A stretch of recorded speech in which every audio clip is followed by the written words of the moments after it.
on Real America's Pop Culture, I'm sitting down with a young voice who's not just making noise in politics, he's truly moving the needle. At just 19 years old, he's been in rooms most people twice his age only dream of. From his best-selling book, One Generation Away, he has his sights set on making an impact with Gen Z. From Fox News and College by Day to his own show by night, he's doing it, and he's doing it well. Please welcome Brilyn Hollyhand to the show. Thanks for having me. Happy Wednesday to you. Hello, thank you for joining us. So I want to start. Trump has called you out saying this kid is killing it. And you are, so no lies were told. Tell me a little bit about where this all began for you. Yeah, I actually got interested in politics in the fourth grade at 11 years old.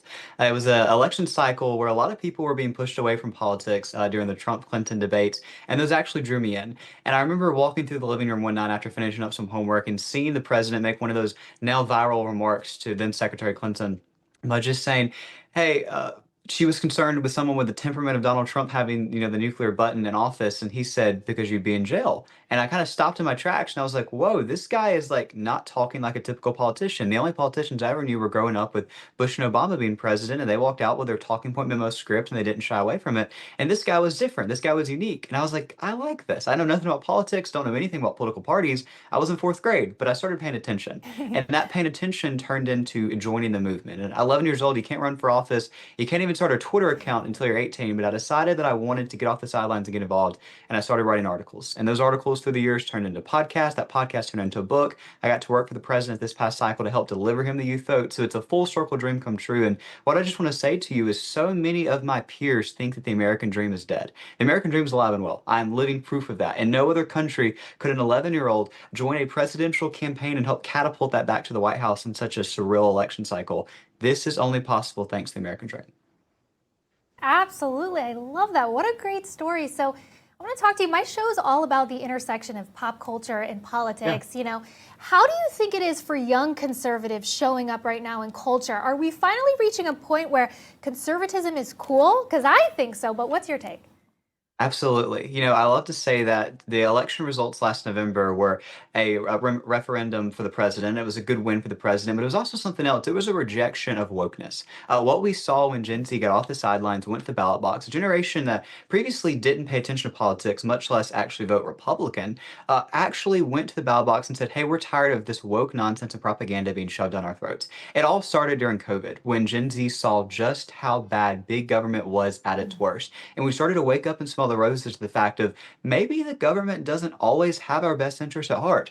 Maybe this woke propaganda that's being pushed to us through these teachers and activist clothing, what's happening here? And that's a frustrating point of view for Gen Z that we finally decided, okay, we might not like everything that Donald Trump stands for, we might not like everything the Republican Party stands for, but we were able to win over Gen Z and put them in this category of saying this is the most transparent and accountable administration we've had in just the first 7 months that he's been in office. And Gen Z, as we're seeing in polling, is continuing to shift Republican and bring that loyalty to our base. We're looking forward to keeping them in 26 and 28. And I think that exactly what you said in the previous segment about these continuous, companies like Jaguar and stuff like that going woke and going broke and bringing Gen Z back into the fold of saying, we don't want that. That's crazy. What are you guys doing? And we don't need, Dylan Mulvaney, selling Bud Light cans. Gen Z wants this and wants this new shift, and that's why they've brought to the Republican Party. I love that. And I've been pretty cued into Gen Z and the young men in Gen Z and why they've been joining the movement. But I want to ask you, what are the real issues that you think Gen Z cares about? Is this buying homes and things to set up your family, to have a young family, things that we promote on the right as conservative values?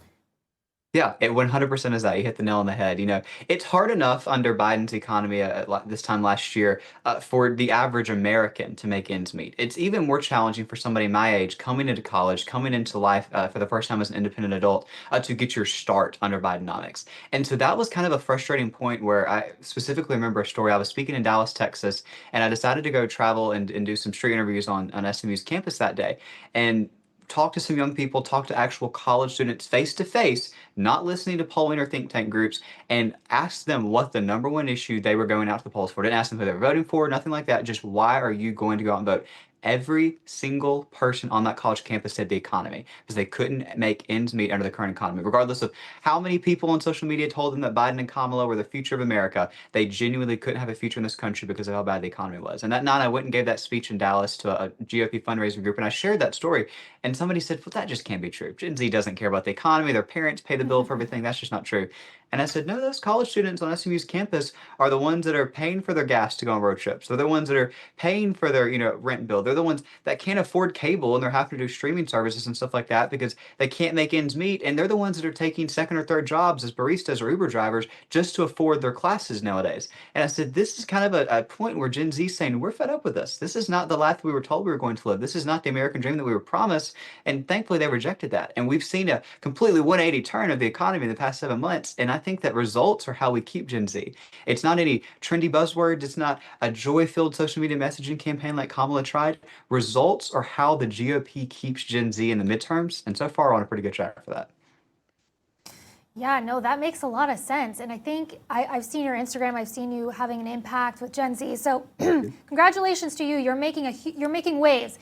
So I want to ask you about your book in a second, but really quick, I just have a burning question. On your college campus, do people recognize you? Do they know what you're doing? They do, yes, ma'am, and I appreciate it. It's super nice and constant, comments from when I travel to other campuses. People are like, "Oh, well, we must assume that you only get hate, and all you see is this hate and vitriol reaction from your peers." And genuinely, there's a lot more of just a respect from people, even those that disagree with me, of like, hey, this is cool that like somebody my age is out there doing this. Like this kind of proves that maybe I could do something as well. And again, I traveled to 22 college campuses in the past year. There were a lot of people on those 22 college campuses that disagreed with me, but we still were able to have a conversation. And I think when we get back to this point in America where we can talk again and have conversations, especially on a college campus where I was raised to think that religion and politics were, taboo topics that you'd shied away from. That's why they've gotten so controversial today, is we don't talk about them. College campuses are supposed to be, this breeding ground for conversation. All right, well, we need more of that. Absolutely. Sorry to cut you off. We have 30 seconds left. I want you to tell us about your book, One Generation Away. Why now is it the time to restore American freedom? Yeah, we're standing at a turning point in American history where Gen Z can get off the sidelines. This is a simple battleground strategy of a playbook of how to get off the sidelines. It was #2 on Amazon's bestseller list. Gen Z is reacting really well to it, and I appreciate the opportunity to talk about it. Absolutely. Thank you so much for joining us. Thanks for having me. Coming up, we take a look at our favorite president, what he's been up to for the last week, and tracking Trump.